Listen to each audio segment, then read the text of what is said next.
you like audiobooks or audio shows, check out a free trial of Audible. Just click the link in the description. Welcome to Mindshock True Crime. This is the Maura Murray series, episode 30. Man, I can't believe we're on episode 30. This case should have been solved a long time ago. This is your host, Bruce McGuire. And Maxwell Powers. And we will be going over all of the new developments, of which there have been quite a lot this past week and in the previous couple of months regarding new leads and new activities.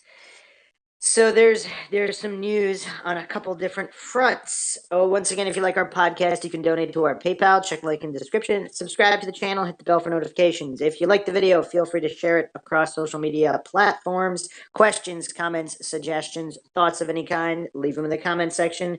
Like our Facebook page. You could also check us out, Twitter, Reddit, Patreon. Okay. So, Maxwell, do you know who Maura Murray is? Yes. Wow, that took a couple seconds for you to answer. Oh, that's messed up. Okay, so basically, the new news is that they found nothing at the house. So at the house which was being excavated, so New Hampshire State Police, FBI involved. The whole thing screams of a bunch of shadiness. So we will be looking at these new leads and new cover-ups. A lot of possibility for cover-ups here, and it's really problematic because there's so much going on, and Strelzin's statements are definitely shady. In the previous episode, we went over the history of all of these new leads and how New Hampshire State Police basically downplayed all of them as if they knew something else. It's so illogical for them to state, oh, there's nothing there. How do they know if they admitted they never even searched inside? They said they had some kind of a dog, so they didn't specify whether they were cadaver or just regular scent dogs. So if they had whatever scent, if we're using a glove that Maura might have never worn, or something else, the dogs do not hit outside of the house. So that could be for a million different reasons. If this is so many days after the fact or weeks, they wouldn't have a hit even if Maura was on the outside of the house. Or Maura was rushed inside, possibly through a back door. We don't know if that was her. And her remains are inside. They're so confident that it's not her. Why? Like, this was before the search. And they called two separate dog hits allegations. They called a GPR scan allegations. See, to me, that makes them look all more guilty because they should have just said, oh, yeah, we're investigating all leads. That's it. Why are they saying, oh, there was no evidence, there's nothing there, like, these are allegations, we're aware of it. Like, it makes them look so much more guilty, doesn't it? Yes. Oh, man. Okay, so, all right, I'm going to play the press conference right after. The Attorney General's office. I'm an Associate Attorney General there. With me today is Colonel Christopher J. Wagner, Director of the Hampshire State Police, and Supervisory Special Agent Phil Cristiano from the FBI. Today, a team of investigators from the New Hampshire State Police and the FBI searched a home in Woodsville, New Hampshire. They were looking for evidence connected to the missing persons case of Maura Murray. I can tell you that no evidence was found in connection with that case. I'll explain to you why we searched that home and what brought us there. So, in February of 2004, Maura Murray went missing. She was reportedly last seen at about 7:30 p.m. After a single car accident on Route 112 in Haverhill, New Hampshire. She has not been seen or heard from since then. Over the years she went missing, there is done in that area and the surrounding area by a variety of different means. And a home was actually searched in that area, the home that was searched today, right around the time after Maura went missing. That home was searched on the outside. Dogs went by there, searchers went by there, and found absolutely nothing connected with Maura's case.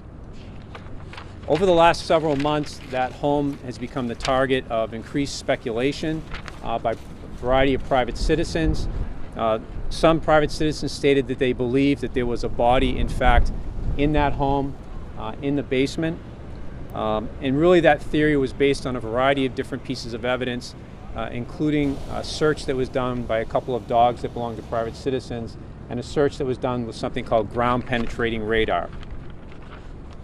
The Attorney General's office and the state police reviewed the video from those dog searches as well as the results from the ground penetrating radar.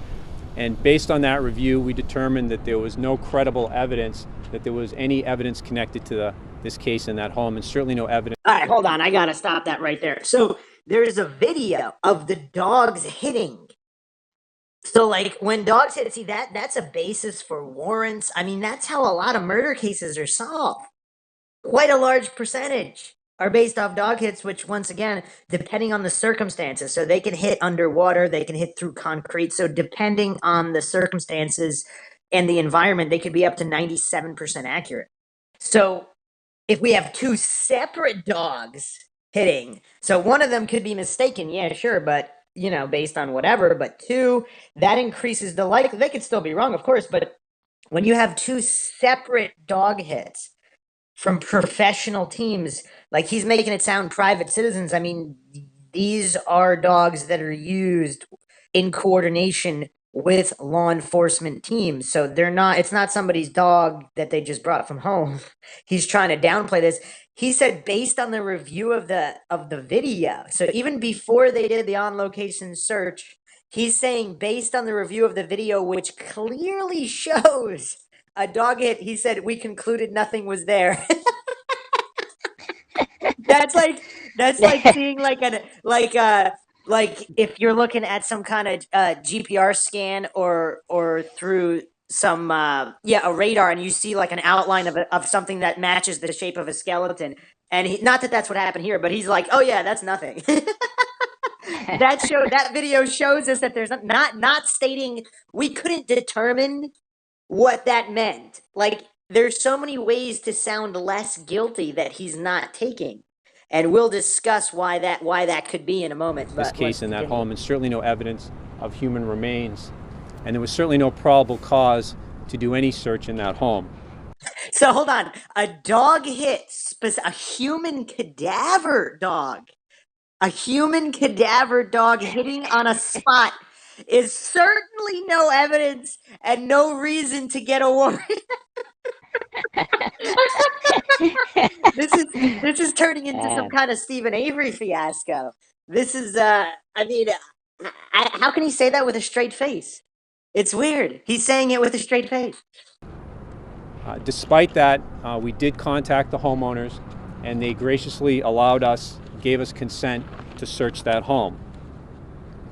So in March, state police and the FBI returned to that home, did a further survey of the basement of that home, and then today, a team of FBI agents and state police detectives went into the home and actually searched that basement. And they did that by actually cutting and removing the concrete in the area where the ground penetrating radar had detected a disturbance. And I want to be clear, what the ground penetrating radar had found was not an object or any particular piece of evidence. It had simply detected an area of disturbed ground. And so what happened today is that a team of over a dozen agents and detectives went into that basement. They cut that area, removed the concrete, and then searched several feet down and covered the entire area and beyond where that disturbed ground had been. Wait a second. Did he just admit that the state police searched the area without the FBI in March?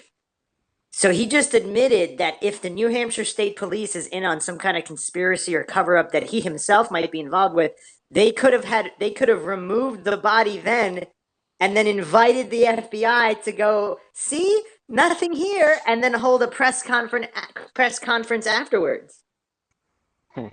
Not to mention anywhere along the line, since this was first submitted to law enforcement by John Smith. If you haven't checked out our previous episode 29, Bombshell Evidence, where we track this lead, how it developed, and how John Smith has attempted to hold law enforcement's feet to the fire to search and find here. And now we have all this obfuscation and weirdness being put on display by Strelzin here. What is going on? I mean, if the state police were involved in some kind of cover up, and keep in mind they went to Cecil Smith the same night he commits suicide, and we'll go back into that in a second. Let's finish with this statement by Strelzin, but basically he. I'm not sure how he believes this is coming off as, but it's so suspect. Do you find any of this suspect? Yeah, that's a little weird. Because why not search it from the get go? And now he's saying they did search it in March and then they came back. And the other thing that we'll get into is that the dog hit, depending on, we'll get into the finer details, but the body could be in the wall. Who said it's down through the floor? If they're only searching where they know it's not, or they're just that incompetent and they're not doing a thorough search, because if she's in the wall or behind the electrical panel or whatnot, or not her, forget. I mean, it might not even be Maura. It could be another murder victim, which authorities and the FBI, I mean, they should probably be interested in murder and crime. That's their actual job, instead of saying, oh, there's no evidence. Cadaver dogs, two different cadaver dogs hitting in a basement location is no evidence or reason to get a search warrant. Yeah. You They're can't make probably this like, stuff up. yeah, that's messed up. It's like saying, oh, that's not Maura, some other dead person, so just leave it. Yeah. And they located absolutely nothing other than a small piece of what looks to be potentially pottery, or maybe a piece of old piping. And that's all that they found. So I want to be clear, we certainly did not believe that there was any credible evidence in this case that led us to believe there was evidence connected to Ms. Murray's disappearance. But the state police and the FBI in our office did go down and conduct that search today. And we continue to work a great deal on this case cooperatively between the Attorney General's office, the state police, and the FBI and other individuals. We also want to extend our appreciation to the family that lives in that home. They were gracious enough to allow us and the FBI and the state police in there and conduct that search. And the last thing I want to say before I take questions is that this has obviously been difficult on the Murray family, their friends and family. It's also been difficult on the residents that live in that area. Many of these people have asked that their privacy be respected. Sometimes people come onto their property and just search around, and they've simply asked us to pass on that they would appreciate their privacy being respected.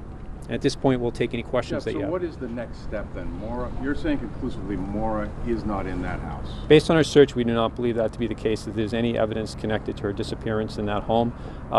What's going to happen is what's been happening, which is our office and the state police and our other law enforcement partners are continuing to follow up on leads that are generated from the public and other sources, as well as just simply additional investigatory measures that we generate on our own. And that has been continuing and will continue. So is there a belief or a conclusion if Maura was the victim of foul play?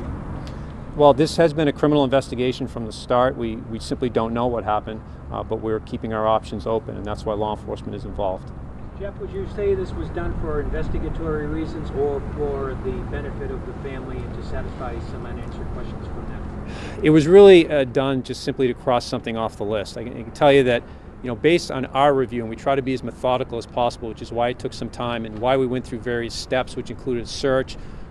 Wait, hold on. As methodical as possible, looking at a video of a dog hitting in a human cadaver dog hitting in a basement and stating there's no evidence there and there's no reason for a warrant. That's methodical? Oh man, I don't get it. And he's basically being so disrespectful about this whole thing, so condescending, is like, we just did this to cross it off the list. How did he know? Yeah, I know, right? How did he know there would be no evidence there? Okay, let's say. Okay, hold on a second.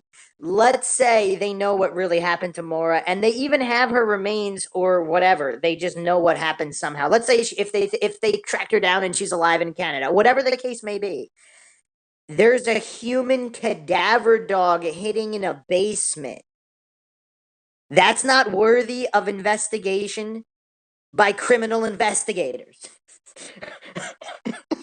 Somebody could have been killed there. How do they know he seems very confident from the get-go that it wasn't Maura. I don't know how he knows that. How does he know that the killer didn't kill her somewhere else and dumped her in that house when they poured the concrete? How does he know that? Isn't kind of weird his phrasing? Do you find any of his phrasing kind of weird? Yeah, kind of condescending to like conspiracy theorists and stuff. Like, No, but forget all that. He's stating as if he knows what happens, isn't he? Like, how does he know there would be no evidence there? Like, he could have wait, easily been neutral and stated, wait, how did he say? Did he say, well, I knew there wasn't there, but we did it anyway to. He said there was nothing there to suggest that there would any evidence would be found. Like, how would he know? Why didn't he just phrase it as, we needed to investigate all leads? He could have been so neutral about it, but it's hard to believe that he's that dumb, but I don't know if it's just Freudian slip after Freudian slip and he doesn't realize how his behavior is coming off because, in a future episode, we're going to actually examine the history of Strelzin because he's made some slips in the past, specifically about the Maura case. So I don't know. I really don't know what the deal is. And then, of course, he was in the room for the oxygen interviews with all the police officers, watching them like a hawk, making sure they didn't slip up in whatever the narrative was. This is a lot of work for a DUI walkaway, right? Yeah, yeah. State Police human remain dogs going in, a review of the ground penetrating radar results. There certainly wasn't probable cause or really any credible information that led us to believe there was anything there. But despite that, we went. Wait, to let us believe there was anything there about any case? How would he know if they don't look? So, like a GPR anomaly, it's called an anomaly for a reason. Yeah, it might be pottery or a clay pipe or whatever, or it might be a human bone. If you also have a dog hit there, it's so mind-boggling or mind-shocking, if you will, that criminal investigators don't find human cadaver dog hits and anomalies as credible. Obviously, it's a credible anomaly. They might not know what it is, which is the whole reason for investigating. And what took so long? He admitted that the New Hampshire State Police went over the site again. So if there really was, I don't know. John Smith did say that the house was being watched closely. So I'm not suggesting that the new homeowners, or whoever was watching the house other than the police as well, or if they just meant just the police, I don't know. It does seem kind of strange that the state police would be able to remove evidence or whatever without anybody noticing it, unless it was such little evidence. And we'll get into the exact nature of the FBI search in a moment after we finish with this. The additional steps and did that search today. So we're confident there's nothing there at this point. Jeff, what is the message to the Murray family? The message is the same, which is that everybody involved remains committed to following every lead that's out there. Committed to following every lead. He called human cadaver dog hits and a GPR anomaly allegations. And that he said the house was already searched and there's nothing there, even though the inside was never searched prior. Is that commitment? Does that seem like commitment to you, Maxwell?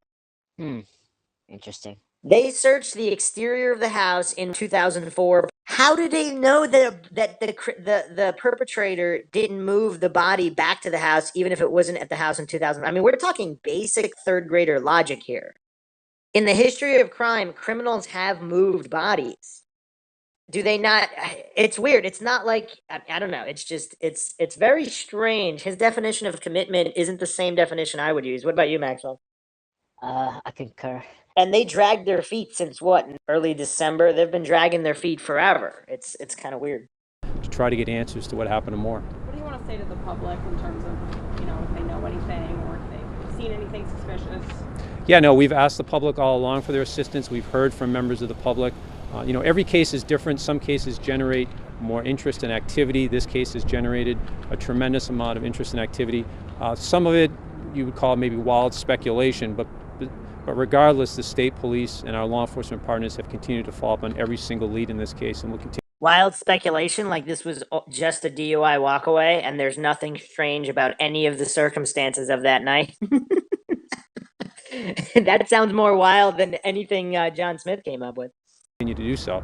And we encourage people, to contact us with information. Sometimes people think, well, maybe the police already know that. We encourage people, they can contact us, they can go through the cold case website and provide information if they choose to do so that way. Jeff, this is the second time that location was searched, and was this search you did today, was that based on the results of the ground penetrating radar or something else? It was based on the many allegations that were made that somehow that there might be evidence in this house. If you looked at the ground penetrating radar, you would not conclude that there was anything of evidentiary value there, or from the prior dog searches, or from... Whoa, how would he know that without checking? There is nothing of evidentiary value when when two different human cadaver dogs hit on a location. That leads him to believe there's nothing there. So why even have human cadaver dogs at all? Is he not aware of all the hundreds and thousands of cases that have been successfully prosecuted, or at least warrants and probable cause provided specifically because of human cadaver dog hits? I mean, this is just, this is mind-boggling. I don't get it. Can you make sense of any of this? Nah. According to Strelzin, human cadaver dog hits and GPR anomalies are conclusively nothing of evidentiary value. He said that's enough to conclude there's nothing of evidentiary value. He could have easily said, I mean, there wasn't anything, it wasn't definitive, but since we don't know what it was, we had to check. Doesn't that sound a lot better? It's just so weird. The FBI searches, the state police searches, but regardless, we did go in and excavate that area with the ground penetrating radar detected disturbed ground. And that's not uncommon, where you might dig a foundation in a home, and that's an older home. You said that police used dogs after she had disappeared outside the home. Right. Did you guys ever enter the home after No. she passed away? No. So he just admitted he never entered the home. So how did they conclude there was nothing of evidentiary value without even entering the home? Is it just me, or is this like painfully obvious that there's a lot of shady business going on? Now, I don't know what that shady business is. Maybe the state police and maybe they don't know anything. Maybe they're just that incompetent and they're trying to cover for their incompetence by trying to sound whatever kind of way, but it's only making it look worse to any kind of logical analysis, right? Yeah. And why is that? Because there was no basis to do so, and we would have needed probable cause to conduct a search of that home at that time. So the first time that was searched with dogs would have been, what, last November? Right when the private citizens went through, that's correct. And when you did your preliminary search before today, did you bring in dogs as well, or? Yeah, that was searched in February by a team of 2 state police human remains dogs, and there were no detections at that point. 2004? Okay, hold on a second. Why were they searching it with human remains dogs if human remains dogs are not real evidence and just allegation? So if the state police human remains dogs, which may or may not have equal training as to the private dog teams, which were also used in conjunction with other law enforcement investigations, but let's put that aside for a second. Why did the New Hampshire State Police go through the site with human remains dogs if human remains dogs are not reliable or cannot provide evidentiary value?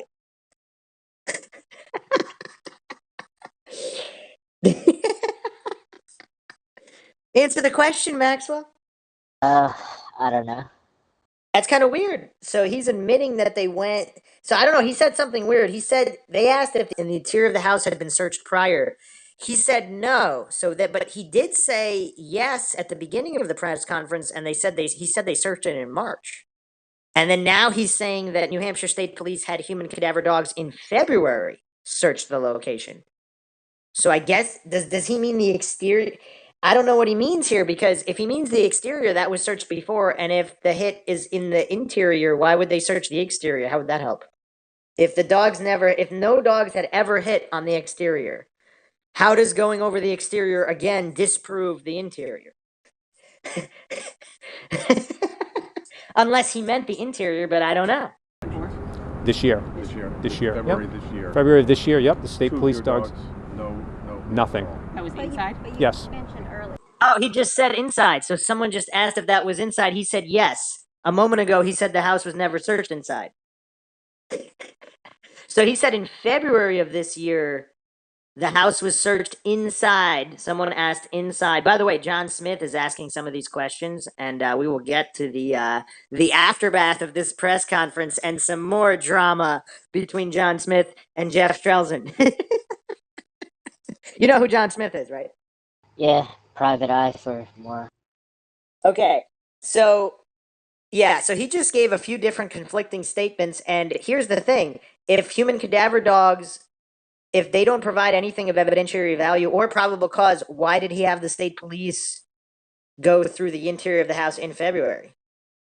Here's the other thing, though: if so, these dogs hit in November, and is that enough time for someone to have moved the remains, or did someone move the remains right before the first civilian search, and for whatever reason, the dogs could still sense it, but many months later, they no longer sense it because too many months had passed? That's possible. Yeah. So I'm sorry, I'm confused.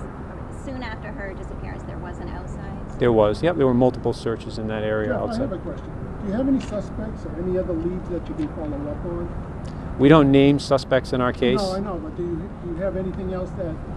See, that was kind of funny, right? So somebody just asked him if you have any leads or suspects. Instead of saying yes or no to a yes or no question, he responds with, "We don't name suspects." They weren't asking for a name. They just wanted to know if there were any suspects, and he refused to answer that question. Isn't that interesting, Maxwell? So that presupposes that there are suspects, they just don't name them. Or he's just diverting and not answering the question on purpose because he doesn't want to say yes or no. But I don't know. I mean, it's been officially stated that no one has been cleared. They did say that before. That includes the Moultons and the lie detector tests that were done in the case. But I don't know. Let's continue. You can look into as far as hot leads or anything like that after this is not heard? Well, as I said earlier, there's a lot of information we do continue to follow up on. Some of that's generated from leads from the public. Some of it's just simply generated internally, whether it's re-reviewing information, looking at different forensic work, or simply deciding to go back and review other information. And that's been a constant process in this case. So it's an ongoing cold case? It is. In some cases, there are periods of dormancy and then periods of activity. This case has been very active over the last year or so. So where is the last, you hear a lot of information over the years, so where's the last indication of where Maura Murray was, whether it's a dog scent or an actual sighting? Well, it's the sighting at the accident scene. That's the last credible sighting at the accident scene. Did the dogs That's about lead, 7:30 p.m. Did the dogs lead any kind of trail away from the car back in 2004? I don't recall. I don't. Okay, so a couple things to digest there. So they asked him when was the last credible sighting or the last known location. He's saying 7:30 was the last credible sighting. So he's calling Butch Atwood's sighting credible when Butch Atwood originally said it was not Maura when shown a picture. And the bus driver, who has so many conflicting stories, Strelzin is calling him credible. By the way, he also failed the lie detector test. I think he failed one and he passed one. I mean, there's been some dispute on that. And of course, his mother worked for the police department, or volunteered at Haverhill Police Department. There was some kind of connection to the police department through Butch Atwood's mother. So, yeah, a lot of strangeness there. Strelzin is calling it credible. I don't know why. Butch Atwood's changing testimonies and shadiness himself. Not that he was involved with any kind of murder. I mean, maybe he was, but I don't know if there's enough evidence of that, but he might have seen or known what happened, or known that it wasn't Maura and was just involved in some kind of complicity to cover up what really happened, even without knowing what really happened. So if he was intimidated by either law enforcement or other individuals to go along with the story, he might not know the real truth, but either way, not credible. Also, someone asked Strelzin about the dog scent track. This was off Maura's gloves, and Strelzin responds, "I don't recall." So he doesn't, in one of the few facts in the case, there's like 3 or 4 actual known facts in the case, he doesn't even know. He says, "I don't recall." I mean, either he's being intentionally obtuse or intentionally diverting and not answering and being real shady, or he's just that incompetent, or possibly a combination of both. I don't know. What do you think? I don't know.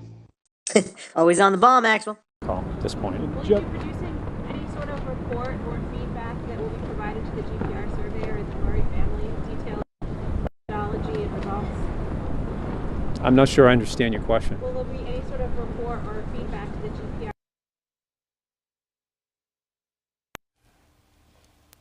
Well, we have spoken to the...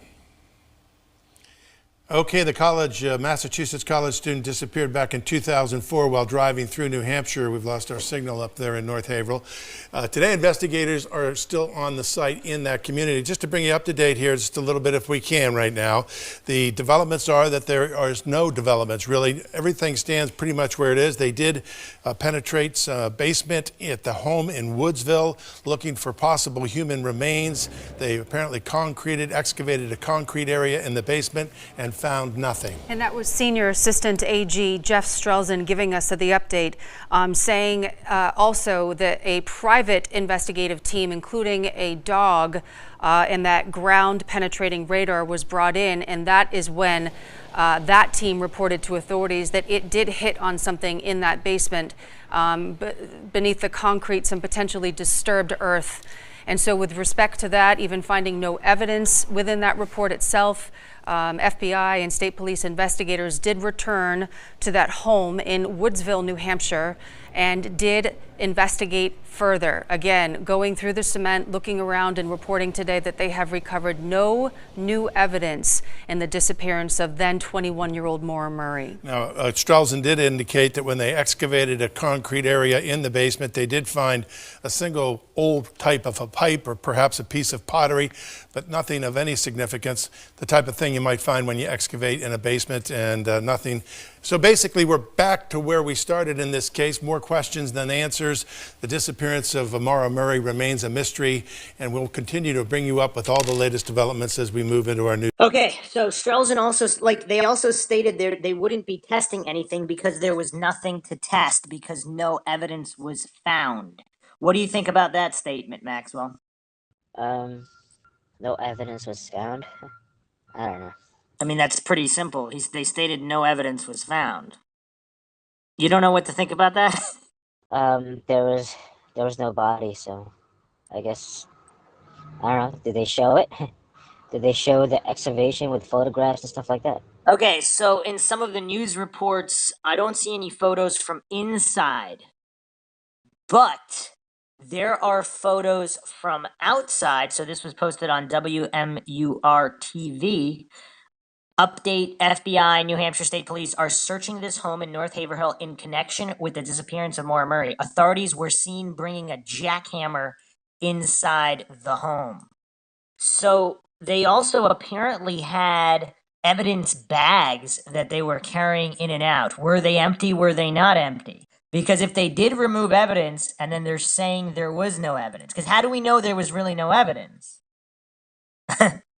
You know, it's kind of easy to do, like, I mean, I don't know what it is. Maybe they're too lazy to pick up a camera and photograph, but, like, it's so easy to, you know, contact different social media people to take photographs as they do stuff. So they don't even have to hire them or pay them. They just take photographs. I mean, they just come in and do it. Yeah, it's also interesting. I'm sure since the if FBI were involved, they must have filmed the whole thing inside. So they have the video. This isn't like the Stephen Avery case where they just refuse to take any video of any kind because, yeah, that's super shady. But so this is what Strelzin stated. A team of over a dozen agents and detectives went into that basement. They cut that area, removed the concrete, and then searched several feet down, and they located absolutely nothing other than a small piece of what looks to be potentially pottery and maybe a piece of old piping. I want to be clear, we certainly did not believe that there was any credible evidence in this case that led us to believe that there was evidence connected to Miss Murray's disappearance. So this is what Fred Murray said. This is all from WCVB. Fred Murray says this: you dug down today, but did you dig in towards the corner of the wall where this burial was reportedly where it took place? He said, I don't know. I never did know, but I'm not satisfied that they got anywhere near close enough to the corner.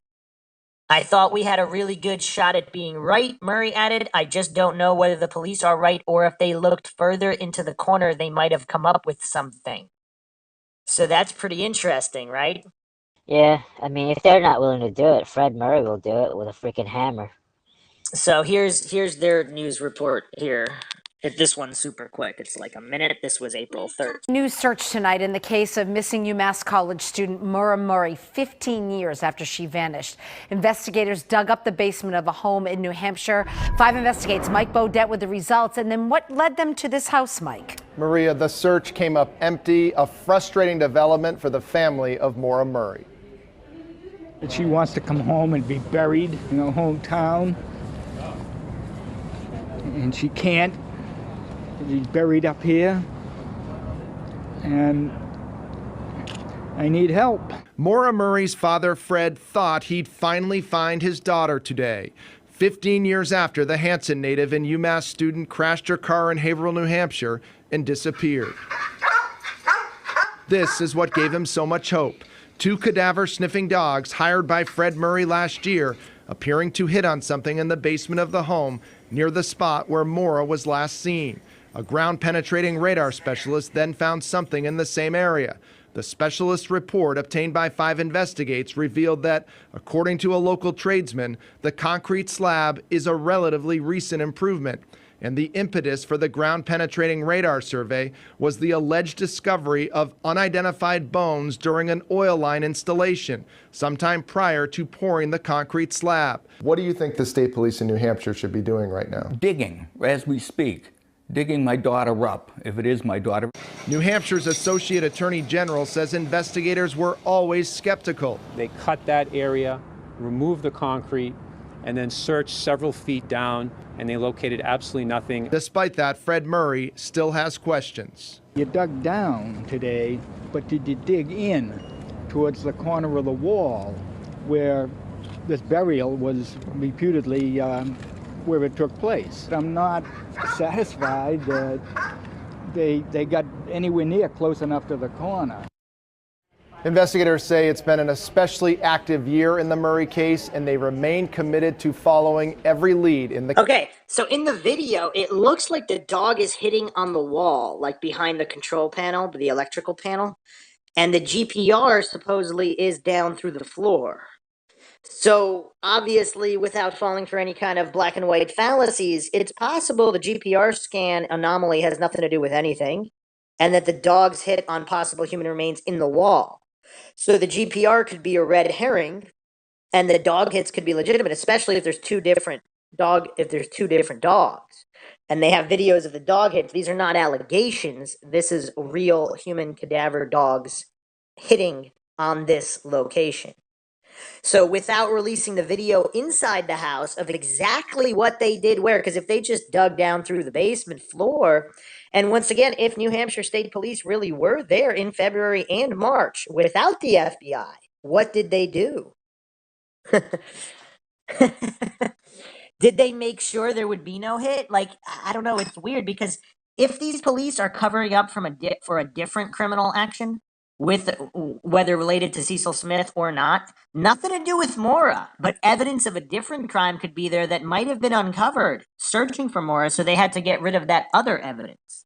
Nothing to do with Maura. Would that explain the situation? I see.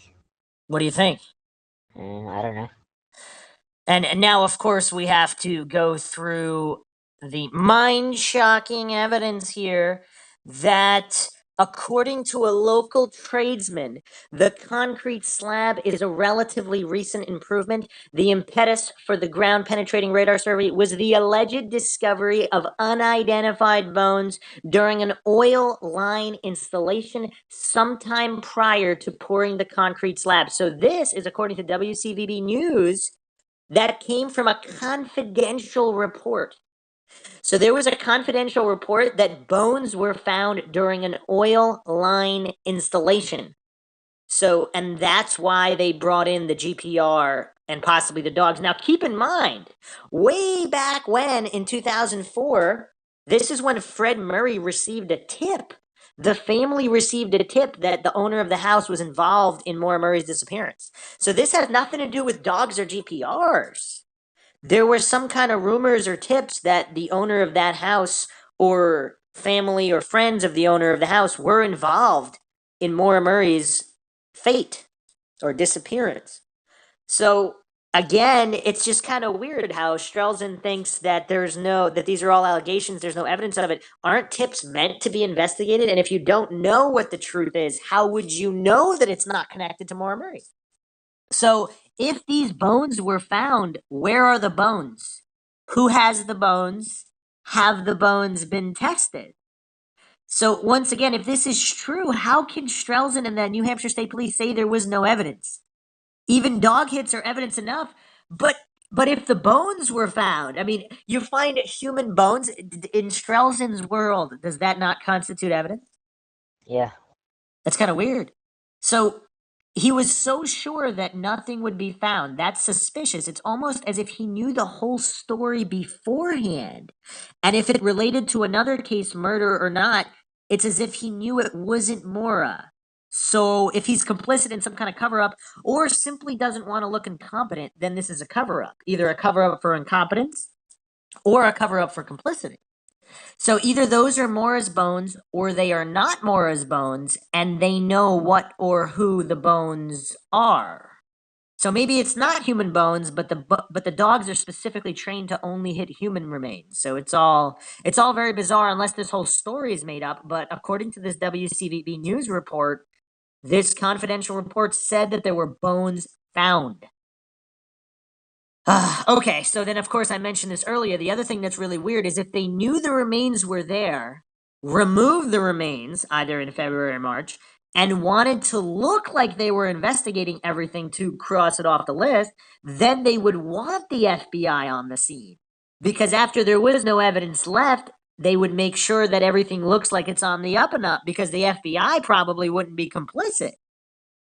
So if the FBI, if this is all some just good old boys club, the FBI is not going to know that there's some kind of weird cover up or conspiracy, and they can, since they're not the lead on the case, they have to be invited and whatnot unless there's proven across state line murder. Whereas this is, again, a DUI walkaway that's being treated as a criminal investigation. I don't know. I mean, this whole thing, like, it's just gray area on top of gray area. So, yeah, it's really weird. What do you think about all this? Do you think that the New Hampshire State Police could have covered all this up and then had the FBI come in for the official search where they knew nothing would be found? That way, they could say nothing was found. Yeah, I don't know how that played out, but I don't know. No thoughts at all. Good thing you're on the podcast, Maxwell.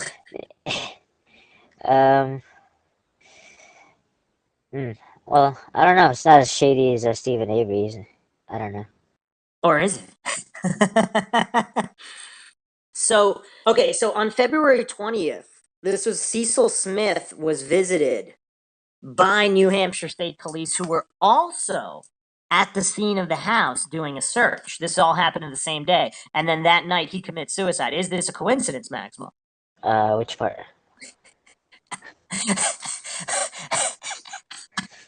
Wait, what's a coincidence?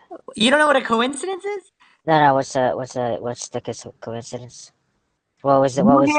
New Hampshire State Police visited Cecil Smith on February 20th. Oh yeah. The same day that they're searching the house, and that night Cecil Smith commits suicide allegedly. Yeah. That was weird. I think I mean it could have been he's just so stressed out that he, like, even if he had nothing to do with it, he would be, I don't know, he couldn't handle the stress and the onslaught of interviews and stuff. What interviews?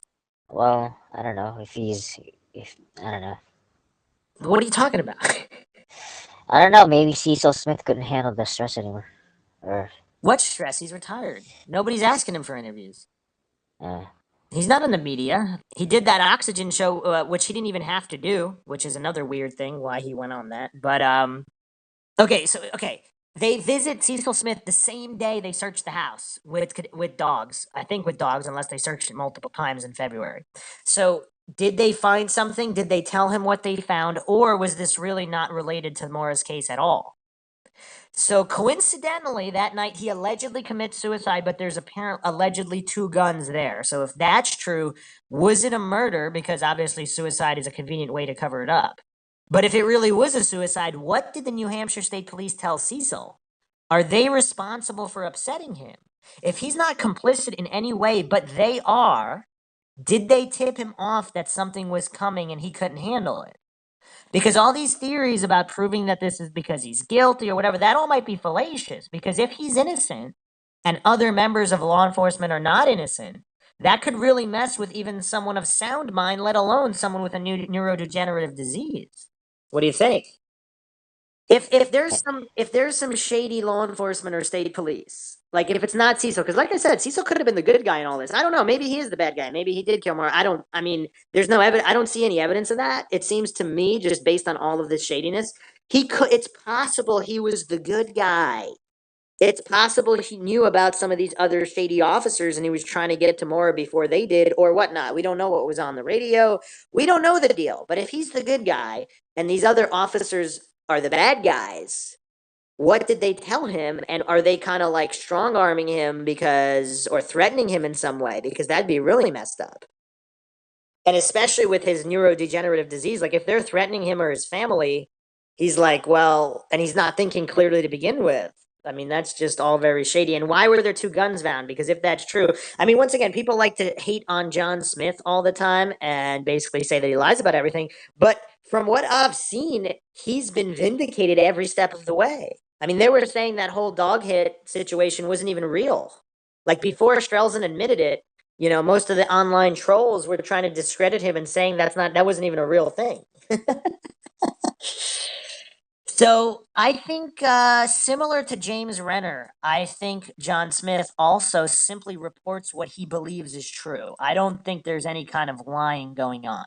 I think they're both being honest in their beliefs. Obviously, James Renner's kind of his are a little weird because it seems like there's some illogical connections and assumptions he makes. Then he deletes his previous posts and engages in a lot of drama for no reason. And he seems to also ban a lot of people that disagree with him instead of having an open dialogue. But whatnot, I mean, it's his prerogative, his website, his Twitter, whatever. So are you ready for some more weirdness? Sure. So apparently John Smith asked some questions at that press conference with Strelzin. Apparently he was almost arrested and escorted off the property, the police property. That's interesting. That is pretty interesting. You could also see that Strelzin really doesn't like John Smith. Like when John Smith's asking him the questions at the press conference, it seems like it's such a chore to answer because he knows that John Smith is going to stop at nothing to uncover either the complicity or incompetence in the police department and law enforcement and Strelzin's own role in all of that. So I thought that was all pretty interesting and telling. I thought it was very telling of how that whole situation unfolded because it's weird. It's weird. Apparently asking questions is frowned upon. So what do you think about this whole this new lead and how it was handled? I don't know. I don't know what to think of it. Good thing you're doing a podcast on the case to offer your thoughts. Well, it just seems it seems like the vibe is just to get the whole thing out of the way and move on with their own lives or something. Like they don't care as much or something. I don't know. I mean, there's also some rumors at night that there was some heavy equipment in the February search of the property. So, yeah. And at the courthouse. Well, here's the thing. Like Fred mentioned the corner thing. Like, do they respond to that? I mean, he's like the most important person in this case. I mean, he's the most passionate one. Like, he has to find out before he dies himself. So, like, why can't they just, or have some volunteers do it? Here, you want to dig up? Here's a jackhammer. Dig up the corner, and then let us know what happens. I don't know. Do something. Yeah, but it's like they didn't even do a proper search because if the dogs hit behind the electrical panel, and they didn't search there. So if the GPR was a red herring, which it could be, it showed an anomaly. You know, an anomaly could be anything. I mean, it could be that pipe, whatever. Who knows? So it's it's If I were law enforcement, I would just like give everything to Fred Murray, like the jackhammer. Oh yeah, here's the GPR. Like do your thing here, do your thing there. Hire some volunteers. Let us know.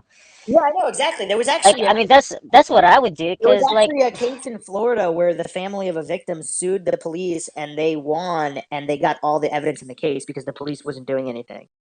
And I mean, Fred tried to do that. He sued the whole state. And oh, but he's not winning though. That sucks. I mean, he got some documents, but we talked about this on previous podcasts. I'm sure you have a perfect, immaculate recollection of all our discussions on every single episode. But And what happened? And so wait, so what happened? he got some documents, but that was also when Strelzin was like, we have 70% chance of conviction. When no suspect was even named and they never even revealed they had a suspect. And they never even said it was a criminal investigation. And there's a 70% chance of conviction. That's what I mean with his Freudian slips. Strelzin is insane with those. And we're going to go over more of those in the next couple episodes. But real quick, regarding John Smith, yeah, he stated he almost got arrested and thrown off Grafton County Sheriff Department property at the courthouse where the press conference was being conducted. So is that telling that they don't want people asking questions and looking for the truth? John Smith also stated, What kind of questions was he asking? I mean, we kind of went over them, but I mean, I don't know what went on because the feed from the news video kind of cut off, so we only got like part of the press conference. I played the whole thing like 20 minutes ago. Of He what? probably asked him. He probably asked him if he ordered Code Red or some shit like that. What?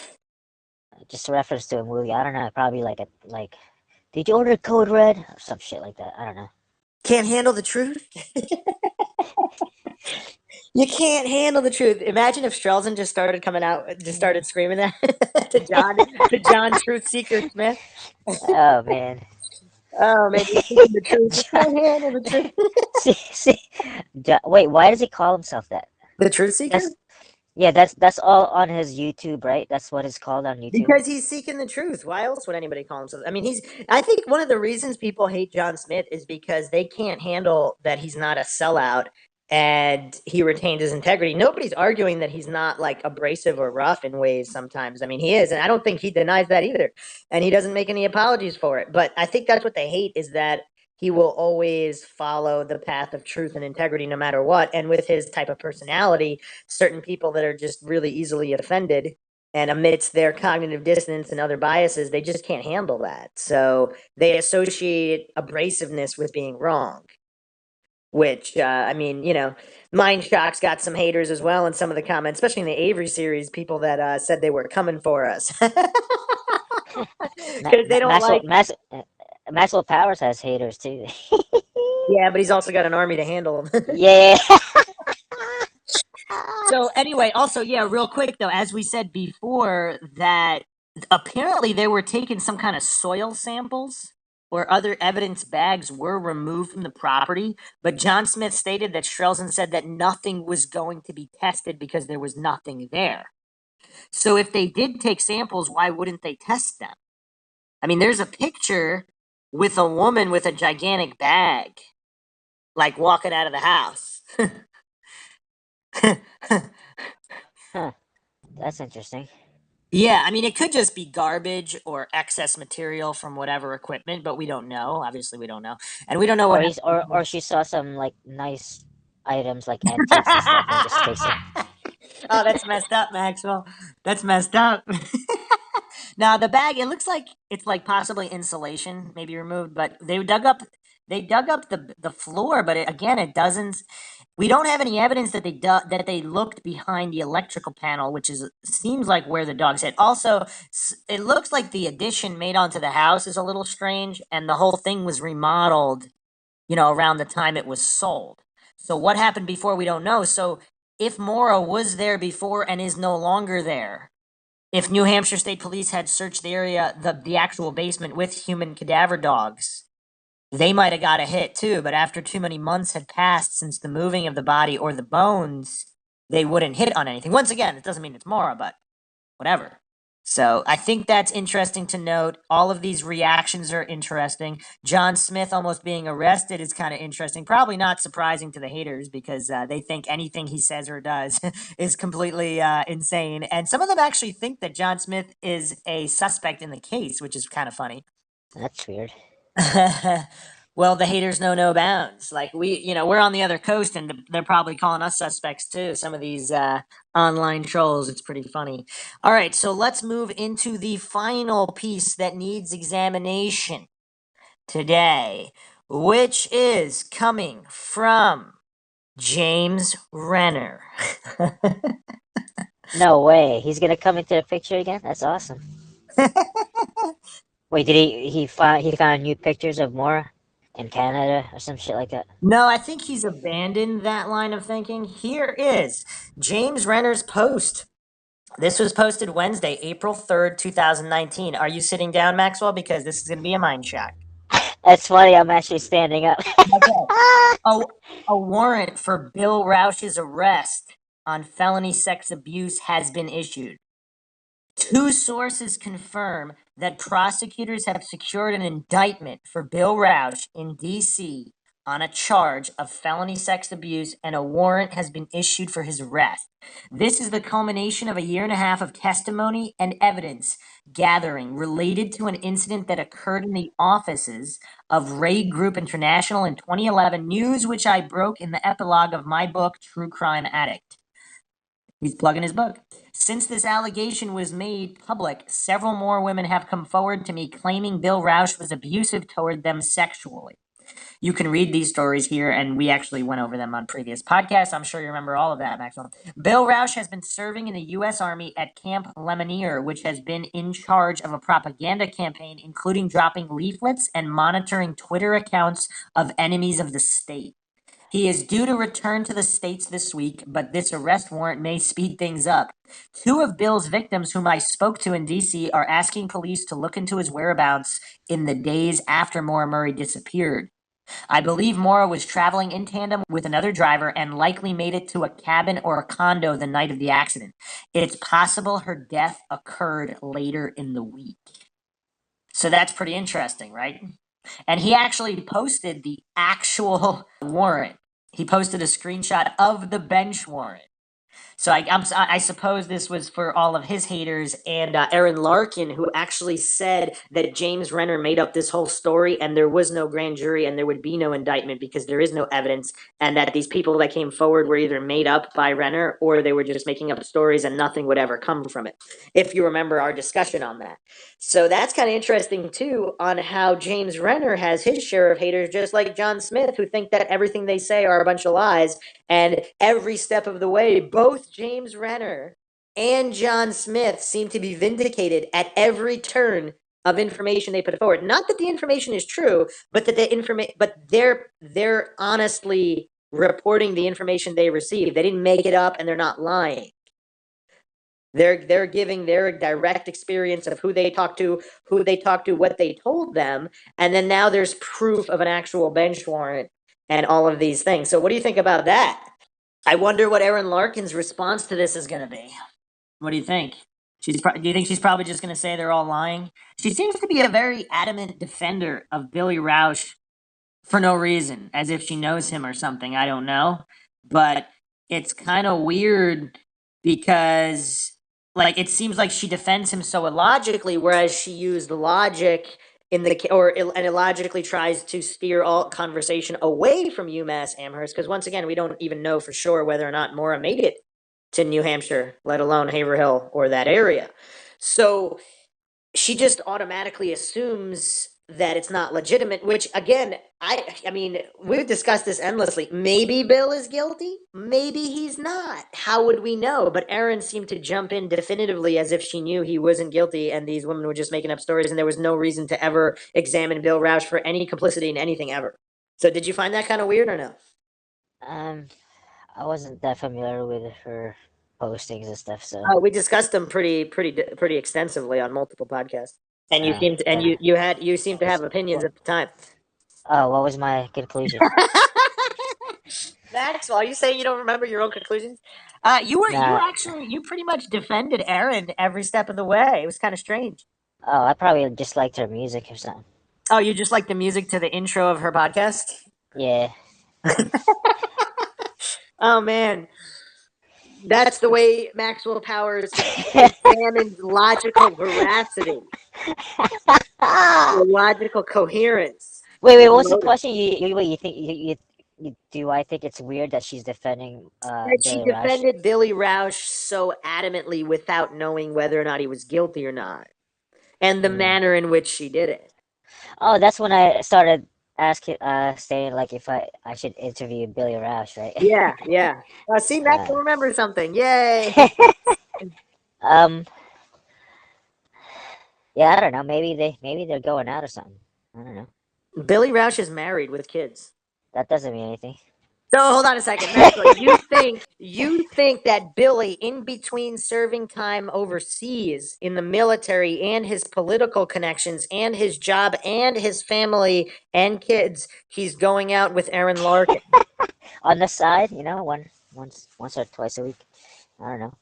while he's out of the country? Or are Yeah. you saying she's flying out to Africa or wherever Billy Rausch is once or twice a week? I don't know, man. See, I don't know. I don't think I would jump to that conclusion or even assumption because that's too obvious. Because why would Erin? She must really think he's innocent because I don't know. Or they knew each other from before. I'm not going to be like you and think that for some reason, anybody that knows anybody, there has to be some kind of romantic involvement. I'm not buying that, Maxwell. I'm not buying it. But I was just throwing it out there. well, by that logic, maybe you're going I out. I wasn't real conclusive about it. I was just. Well, by that logic, since you're defending Erin, you must be going out with her on the side also. Once a month, and Billy Rausch takes her. I think some of the Mindshock haters actually think that you're a woman, but Why is that? Oh my!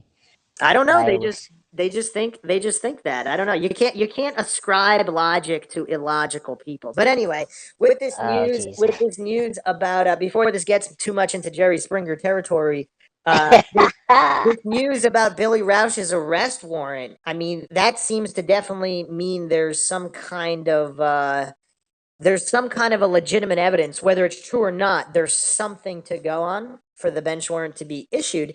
Now, I think James Renner's current theory is that Billy found Maura in the days after the disappearance. Which again, we went over Billy's actions afterwards, and they are indeed suspicious. And James Renner does have a point in questioning the cell phone records. Billy just going dark after using his cell phone every day, not calling Maura. Then that weird call where he possibly could have talked to Maura. Then we have that whimpering call where the only thing we know for sure is that it wasn't a Red Cross call, which all of these law enforcement involved in some kind of weird conspiracy or cover up. A lot of them know each other. So this was Landry that really wanted to push that it was the Red Cross. He was also the one that wanted to know about the Londonderry ping, which we covered in our ping pong episode. If you haven't checked that out, check that out. There's a lot of damning information on that episode. But in closing, so what do you think of all this? Do you really think Billy was involved after the fact? And he said he wanted to be more involved in the case, and he was supposedly going to do an interview with Erin Larkin, and then that all went wherever. Who knows what happened with that? So I forgot about that. Yeah, there were. Some Maybe, people maybe they did have the interview, but it got all like weird and I don't know, and then they decided not to publish it. But that's interesting. That's an interesting theory, Maxwell. I didn't even think about that. But You never know. Like sparks could have been flying across the microphones, and things. Maxwell, you need to start your own Jerry Springer podcast. Mindshock is about logical analysis. Okay. Now, this isn't a gossip. This isn't a gossip rumor mill about romantic entanglement. So, what I was gonna say is some people believe that as soon as the new lead was brought up, Billy just disappeared, which is that's what they were calling that suspicious. All of a sudden he has to go to Africa on some kind of deployment, or he just went off radar. Whereas before he said he was going to be more vocal about Maura's case. Now's a pretty good time to be vocal when there's this FBI search and other searches and they're kind of downplaying. There's no evidence. They didn't even look behind the wall. Maybe she is there. Maybe she's not. Maybe there's another crime that was committed there. Who knows? If there is some kind of wide, vast conspiracy and cover up going up into the CIA, FBI, whatnot, and Billy knows about it, then, and they all know about it, then this all this would explain some of these actions.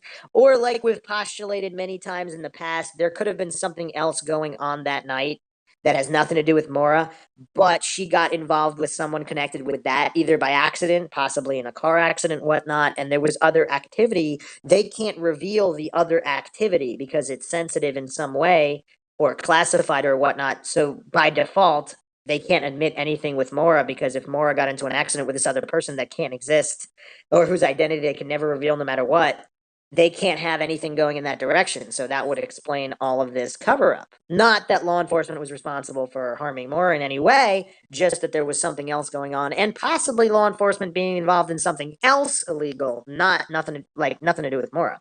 So we don't know, but we hope this has shed some light on new developments and plenty more to come. There's actually a couple of other aspects previously not discussed in this case that we need to go into with other episodes as new info is also coming out. So plenty more left to dig up on this highly mysterious case where there are more coincidences and anomalies than in pretty much any other missing persons case ever.